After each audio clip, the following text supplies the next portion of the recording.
예수님은 공생애를 시작하시면서 광야로 가셔서 시험을 받으셨습니다. 오늘 본문 누가복음 4장 1절의 말씀 세 번역으로 읽어보겠습니다. 시작. 예수께서 성령으로 가득하여 요단강에서 돌아오셨다. 그리고 그는 성령에 이끌려 광야로 가셔서. 아멘.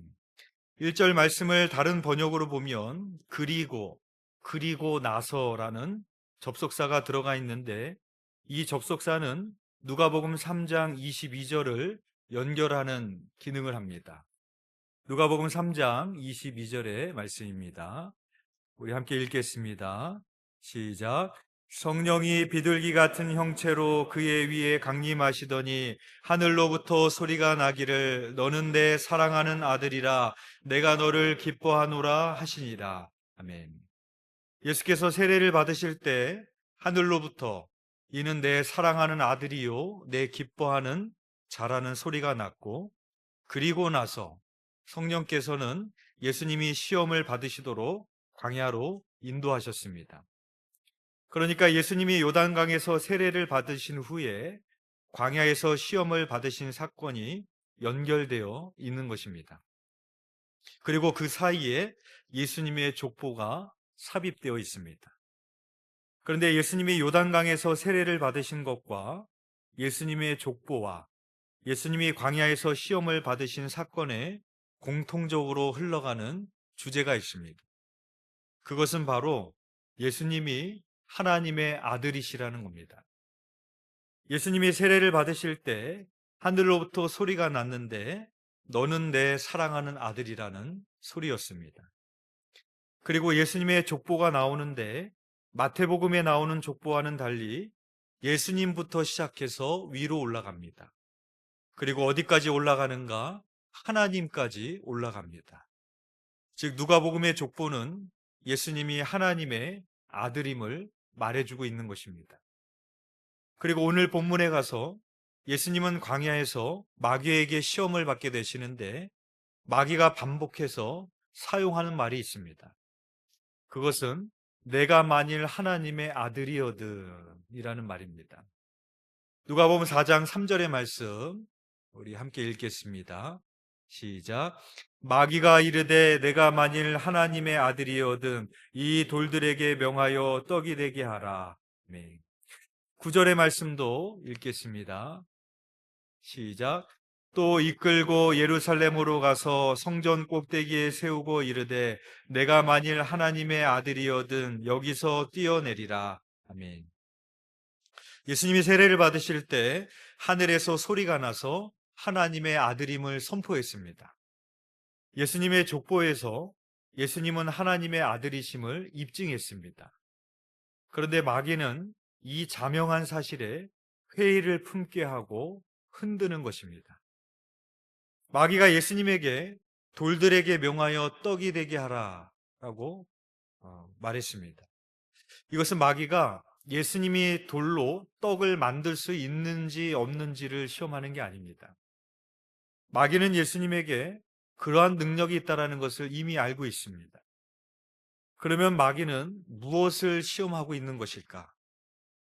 하나님이 주신 사명을 이루기 위해 하나님의 아들이라는 지위와 능력을 사용하는 것이 아니라 자신의 개인적 욕구를 충족시키기 위해 하나님의 아들이라는 지위와 능력을 사용하도록 유혹하고 있는 겁니다. 예수님은 후에 오병이어의 기적을 일으키셔서 수많은 무리들을 먹이기도 하셨습니다. 그러나 그것은 자신을 만족시키기 위함이 아니라 굶주린 무리들을 먹이기 위함이셨습니다. 즉 마귀의 첫 번째 시험은 하나님의 아들이라는 정체성을 흔드는 그런 시험입니다. 예수님께서 십자가에 달리셨을 때 성난 무리들이 외쳤습니다. 내가 하나님의 아들이거든 거기서 내려와 봐라. 스스로 구원해 봐라.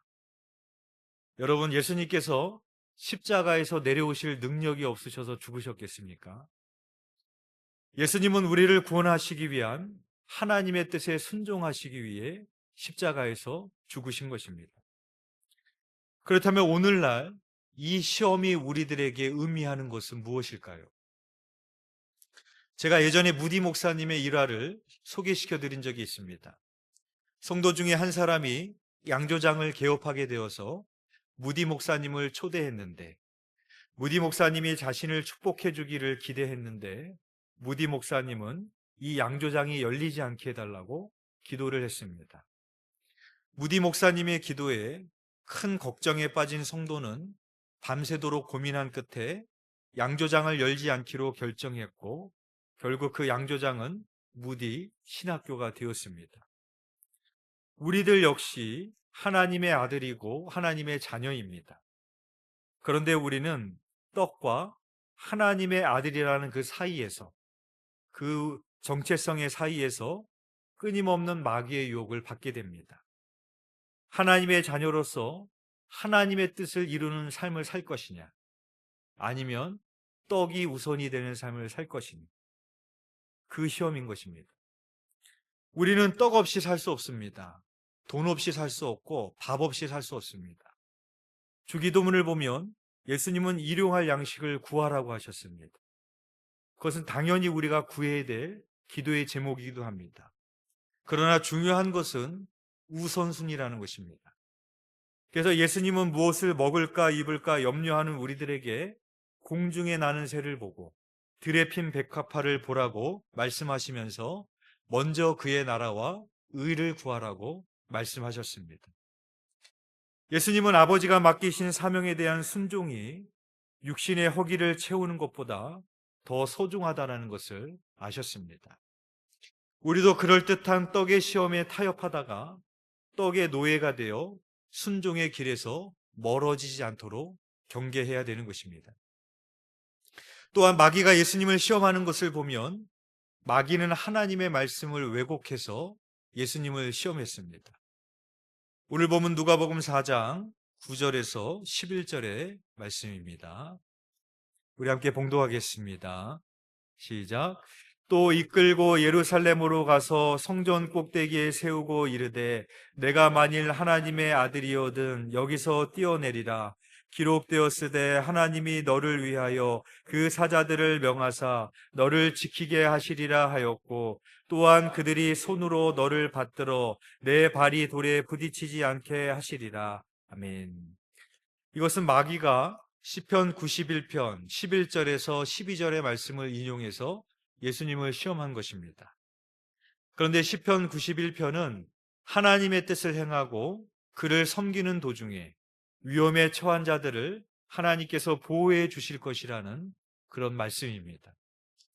그러나 하나님을 시험하기 위해 성전 꼭대기에서 뛰어내리는 것은 하나님의 뜻과는 무관할 것입니다.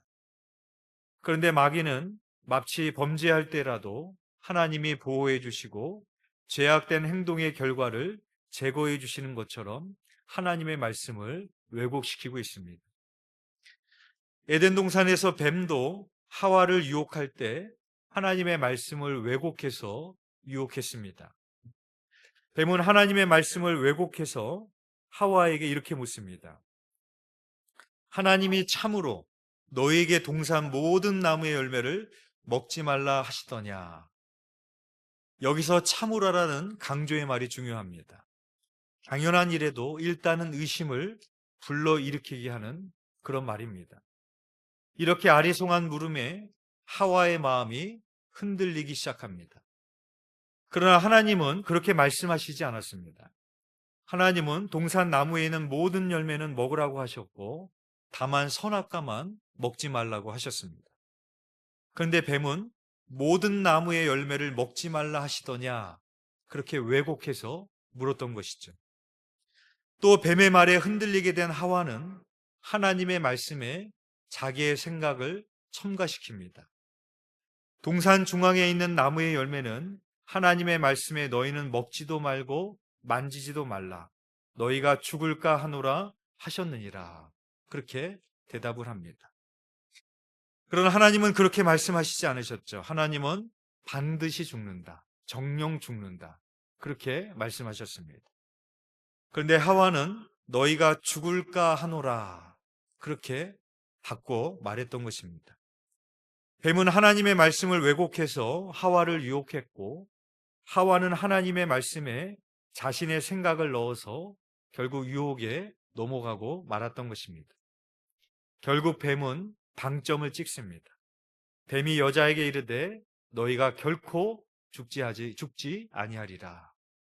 결국 선악과를 먹고 말았습니다. 그러니까 마귀가 우리를 시험하는 것이 세상의 다른 것들을 이용하는 것이 아니라 하나님의 말씀을 이용한다라는 것입니다. 즉 하나님의 말씀에 의심이 생기게 만들고 하나님의 말씀에 회의감이 생기게 만드는 겁니다. 이것이 오늘날 우리들에게 어떤 의미일까요? 마귀가 우리들에게 이렇게 시험을 합니다.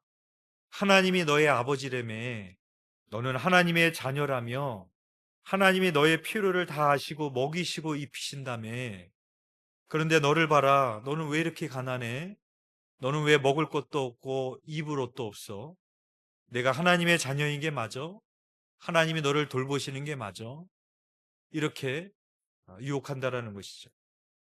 성전에서 뛰어내려도 너를 다치지 않게 천사들을 보내셔서 보호하신다며. 그런데 너를 봐. 너 날마다 아프잖아. 병이 끊이지를 않잖아. 하나님이 너를 지키시는 게 맞아? 하나님은 전능하시다며 너의 기도를 들으시고 응답하신다며. 그런데 기도해도 병이 낫지 않잖아. 하나님이 살아계시는 게 맞아? 이렇게 하나님의 말씀을 가지고 우리를 흔든다라는 겁니다. 내가 아무리 가난해도 아무리 아파도 아무리 힘들고 어려워도 하나님의 말씀이 확실히 믿어지면 흔들리지 않습니다. 그런데 언제 무너지느냐? 하나님의 말씀에 의심이 생기고 하나님의 말씀에 의구심이 생기고 회의감이 들게 될 때 우리는 무너지게 되는 겁니다. 그래서 마귀는 하나님의 말씀을 왜곡시켜서 우리를 흔들고 시험을 하는 것입니다. 예수님이 마귀의 시험을 이기시는 것을 보면 그래서 하나님의 말씀을 왜곡하는 마귀에게 하나님의 말씀으로 대적하시는 것을 볼 수가 있습니다. 이것은 무슨 의미입니까? 우리는 하나님의 말씀을 순전하게, 온전하게 믿어야 된다는 겁니다. 그래서 바울은 나는 하나님의 말씀을 혼잡하게 하지 아니하고 순전하게 전하였다라고 말을 합니다. 여기서 혼잡하게 하지 않았다라는 것은 무언가를 불순물을 첨가하지 않았다라는 그런 의미입니다.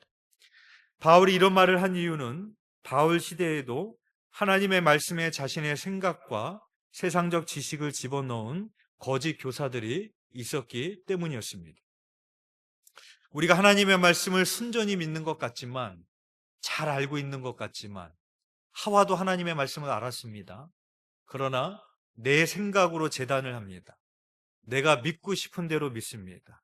내가 믿고 싶은 말씀만 믿습니다. 그러나 우리는 하나님의 말씀을 순전히 믿지 않을 때 불순물을 더하게 되고 내 생각으로 재단하고 그렇게 하게 될 때 그 하나님의 말씀에 내가 오히려 유혹에 넘어가는 겁니다. 회의감이 들고 하나님을 신뢰하지 못하게 되고, 그래서 우리는 하나님의 말씀에 내 생각과 지식으로 받아들이는 것이 아니라 온전히 믿어야 됩니다. 그래야 마귀의 시험을 이길 수 있습니다. 마지막으로 마귀의 시험은 일시적인 것이 아니라 계속된다라는 겁니다. 오늘 본문 누가복음 4장 13절의 말씀입니다. 우리 함께 읽겠습니다. 시작. 마귀가 모든 시험을 다한 후에 얼마 동안 떠나니라. 이 말씀을 공동 번역으로 제가 한번 읽어드리겠습니다. 악마는 이렇게 여러 가지로 유혹해 본 끝에 다음 기회를 노리면서 예수를 떠나갔다라고 말하고 있습니다. 이 말씀처럼 예수님을 시험했던 마귀는 영원히 떠났던 것이 아닙니다. 다시 나타나서 제자들을 유혹했고 가룟 유다를 유혹해서 넘어지게 만들었습니다. 성령 충만하면 시험이 없을까요? 어떤 성도님이 목사님에게 기도를 부탁하기 위해 찾아왔습니다. 그래서 목사님이 무엇을 위해 기도해 드릴까요? 그랬더니 이분이 대답하시기를 목사님 오직 구할 것은 성령 충만입니다. 그러시더래요. 그래서 이 목사님은 성도의 믿음이 참 대단하다 그렇게 생각이 들었답니다. 아니 그래도 기도 제목이 있으면 말씀해 주시면 오직 구할 것은 성령 충만입니다. 그래서 참 대단하다 이렇게 기도해 주려고 하는데 그분이 그러시더랍니다. 지금 저희 가정에 문제가 생긴 것은 제가 성령 충만하지 못해서 그렇습니다. 그렇게 대답을 하시더랍니다. 이분의 말이 맞을까요? 내가 성령 충만하면 문제가 없고 시험도 없을까요? 오늘 보면 누가복음 4장 1절에서 2절에 보면 이렇게 말씀을 하고 있습니다. 예수께서 성령의 충만함을 입어 요단강에서 돌아오사 광야에서 40일 동안 성령에 이끌리시며 마귀에게 시험을 받으시더라라고 말하고 있습니다. 예수님은 성령에 충만하셨지만 40일간 줄이셔야 됐고 마귀에게 시험을 받으셨습니다. 가이사랴 빌립보에서 예수님이 제자들에게 묻습니다. 너희는 나를 누구라 하느냐? 그때 베드로가 위대한 신앙의 고백을 합니다. 주는 그리스도시요 살아계신 하나님의 아들이니이다. 이 대답은 예수님을 흡족하게 하실 만큼 훌륭한 고백이었습니다. 그래서 예수님은 베드로를 칭찬하시면서 이렇게 말씀을 하십니다. 바요나 시모나 내가 복이 있도다. 이를 내게 알게 한 이는 혈육이 아니요 하늘에 계신 내 아버지시니라. 즉 베드로의 대답은 인간의 생각과 지식에서 나온 것이 아니라 하나님께서 알게 해주셨다는 것입니다. 그러니 베드로가 지금 얼마나 성령 충만합니까? 그런데 예수님께서 십자가에서 죽으실 것과 부활하실 것에 대해서 말씀하시자 베드로가 예수님을 가로막고 항변했습니다. 주여 그리 마옵소서, 이 일이 결코 죽게 미치지 아니하리이다. 그자 예수님이 이렇게 말씀하십니다. 사탄아 내 뒤로 물러가라. 너는 나를 넘어뜨리게 하는 자로다. 내가 하나님의 일을 생각하지 아니하고 도리어 사람의 일을 생각하는도다 라고 말씀하십니다. 바로 전까지만 하더라도 성령 충만해서 주는 그리스도시요 살아계신 하나님의 아들이라는 위대한 신앙의 고백을 했던 베드로였지만 예수님에게 사탄이라는 말을 들었고 예수님을 가로막으려고 했습니다. 실제로 성령 충만한 그 다음 시점에 마귀의 유혹에 넘어가는 경우가 더 많다라는 것입니다. 엘리야가 바알과 아세라 선지자를 상대로 갈멜산에서 놀라운 승리를 거두게 됩니다. 그런데 이렇게 성령 충만했던 엘리야가 이세벨이 자기를 죽이기로 작정했다는 소식을 듣고 갑자기 영적인 침체에 빠져서 로뎀나무 아래서 죽기를 자처했습니다. 다윗이 언제 무너졌습니까? 사울을 피해 광야로 도망다니던 시절이 아닙니다. 다윗이 왕이 되고 그 나라가 가장 부강한 때였습니다. 그때 왕궁에서 목욕을 하던 밧세바를 보고 음욕을 품게 되었고 간음을 하게 되었던 것입니다. 제가 목회자 DTS를 받았을 때 유명한 내적 치유 강사가 있었는데 자신의 이야기를 해줬습니다. 하루는 부흥의 인도를 하고 나서 숙소로 돌아왔는데 자신도 모르게 호텔에서 포르노를 틀어놓고 보고 있는 자신의 모습을 보게 되었다는 겁니다. 유명한 내적 치유 강사입니다. 얼마나 마음을 다스리고 지키는데 선수이겠습니까? 그날 부흥회를 인도하고 왔습니다. 얼마나 성령이 충만했겠습니까? 그러나 부흥회를 인도하고 숙소로 돌아와서 했던 자신의 행동은 자신도 모르게 호텔에서 포르노를 보고 있었다라는 겁니다. 우리들도 마찬가지입니다. 성령 충만하다고 문제가 없는 것고 시험이 없는 게 아닙니다. 오히려 성령 충만할 때 마귀가 우리를 내버려 두지 않습니다. 오히려 믿음이 없으면 쟤 그만 놔둬도 되겠다라고 생각하겠지만 성령 충만하기 때문에 그만 놔둘 수가 없는 겁니다. 그래서 성령 충만하면 마귀는 우리를 더 넘어뜨리고 쓰러뜨리려고 유혹을 하고 공격을 한다라는 것이죠. 따라서 우리는 영적인 긴장을 늦추지 말고 영적 무장을 해야 됩니다. 오늘 예수님이 마귀에게 시험을 받으신 사건은 에덴 동산에서 아담과 하와가 뱀에게 유혹을 받은 사건을 다시 받으신 겁니다. 요한일서 2장에 보면 우리가 받게 될 시험을 세 가지로 이야기하는데 육신의 정욕, 안목의 정욕, 이생의 자랑이라고 말합니다. 하와가 선악과를 보았을 때 먹음직도 하고 보암직도 하고 지혜롭게 할 만큼 탐스러웠다라고 말했습니다. 여기서 먹음직도 하다, 육신의 정욕입니다. 예수님이 돌을 떡으로 만들어 보라라는 그런 시험이었습니다. 보함직, 안목의 정욕입니다. 마귀가 예수님을 성전 꼭대기에 세우고 천하 만국의 영광을 보여줬습니다. 그리고 내게 절하면 이것이 다 내 것이 되리라고 시험을 했습니다. 지혜롭게 할 만큼 탐스러웠다. 이생의 자랑입니다. 즉 선악과를 먹으면 하나님처럼 선악을 분별할 만큼 지혜로워질 수 있다라는 유혹이었습니다. 마귀가 예수님을 성전 꼭대기에서 뛰어내려라, 즉 너의 능력을 자랑하라라는 그런 유혹이었습니다. 첫 번째 아담은 뱀의 유혹에 넘어가고 말았지만 두 번째 아담인 예수님은 마귀의 시험을 이기시고 뱀의 머리를 밟으셨습니다. 바라기는 날마다 하나님의 말씀을 묵상함으로, 그 말씀을 순전함으로 따르심으로 영적인 싸움에서 예수님처럼 승리하실 수 있는 저와 여러분이 되시기를 주님의 이름으로 축원드립니다. 기도드리겠습니다. 사랑하는 은혜가 풍성하신 하나님 아버지, 우리가 살아가는 그 일상이 날마다 영적인 치열한 전쟁 속에 있음을 우리가 깨달아 알기를 원합니다. 우리가 하나님의 아들이요 하나님의 자녀이지만 하나님의 뜻보다는 떡을 위해서 살아가며 떡의 욕구를 채우고자만 살아가는 그런 유혹 속에서 우리는 끊임없이 살아갑니다.